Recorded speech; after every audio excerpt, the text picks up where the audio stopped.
Here's the reading for pages 94 to 97. A garden fit for a queen. The king loved Queen Amedius. True, he had married her to create an alliance with her father, the king of Media. But this was more than just a marriage of convenience, a way to make peace between Media and Babylon. Nebuchadnezzar adored his wife, a beautiful princess who had grown up in the lush Zagros mountains to the east. But those very mountains were now the cause of his worries.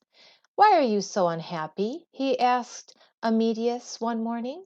Amedius made no reply. She stood on the palace balcony, her eyes gazing toward the east. "Haven't I given you everything you could possibly want?" Nebuchadnezzar asked. He moved beside her, and she turned her face to him, a sad smile on her lips. "Of course you have, my dear," she replied. "Don't you have the most elegant of clothes, the most precious of jewels?" Amedius nodded. "And don't you have servants waiting on you night and day?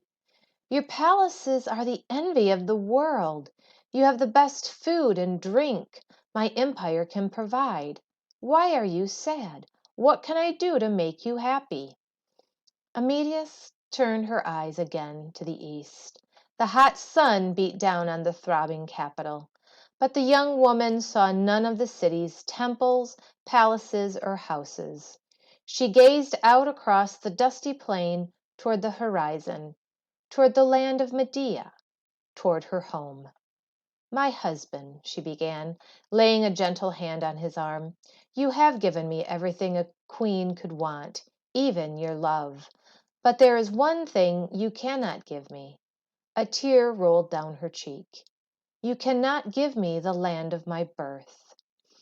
The homeland of Amedius was very different from the flat, sun-baked terrain of Mesopotamia. Media was green and lush, filled with meadows, increased with rugged mountains. It was a land that Amedius loved, a land she could not seem to forget. "I wish I could do something about my wife's homesickness," Nebuchadnezzar thought. "She cannot go back to the land of her birth. She belongs here with me." And then Nebuchadnezzar, the great conqueror and builder, had an idea. "I cannot take her back to her homeland, but perhaps I can bring her homeland to her." He called for his best architects and craftsmen. Then he made plans to recreate the homeland of Amedius, right in the middle of Babylon. Along the banks of the Euphrates, he would build an artificial mountain covered in the abundant greenery of Media. The gardens would be the most beautiful the world had ever seen. Soon the work began. Hundreds of laborers started to construct a step pyramid mountain from earth, terrace upon terrace climbing upward, supported by pillars and walls and sitting on a fountain of stone. On each terrace, the men piled layers of rich soil. When watered and warmed by the sun, the soil would burst with life. Every variety of flowering trees and shrubs would be brought from the most distant corners of the empire. The sun was certain to shine on the greenery, but where was the water to come from? Any plant would perish if it had to depend on the rare showers of rain that fell on Babylon. Once more, the sacred Euphrates was the source. At the base of the mountain, pumps operated by teams of slaves lifted the precious water up to the top. From there, it flowed down through the terraces, watering the gardens at each level and keeping the vegetation green. Finally, the mountain and its gardens were finished. Shade trees, exotic shrubs, and colorful flower beds flourished on all the terraces.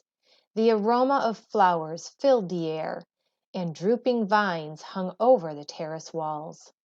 Life-giving water gurgled in fountains, pools, and miniature waterfalls, keeping the gardens cool. On a clear spring morning, Nebuchadnezzar led his queen to the terrace of their palace home.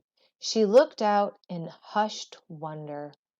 "Amadeus, my dear," announced the pleased king, "Medea has come to you."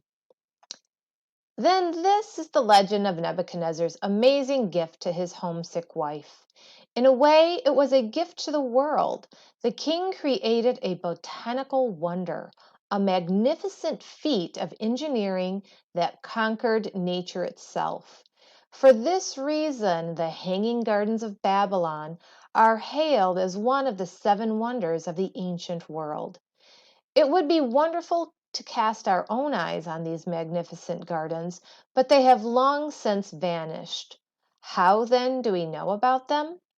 From the writings of the Greek historian Herodotus, who visited Babylon. To him we owe thanks for the descriptions of Nebuchadnezzar's startling efforts to defy nature, all, it is said, for the love of his wife. And Queen Amadeus, was she as impressed with her husband's efforts as Herodotus would later be? Did she fall in love with the gardens and with her adopted home? Or did she continue to long for the land of her birth, suffering a homesickness that even Nebuchadnezzar, mighty king of Babylon, was unable to conquer? Unfortunately, Herodotus did not tell us, and so we may never know. And the seven wonders. Long ago, some of the earliest historians celebrated the greatest buildings and monuments created by man as the seven wonders of the ancient world.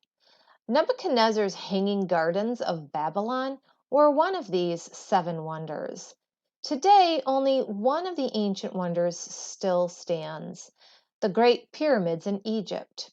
You will learn about the pyramids when you study the Egyptians.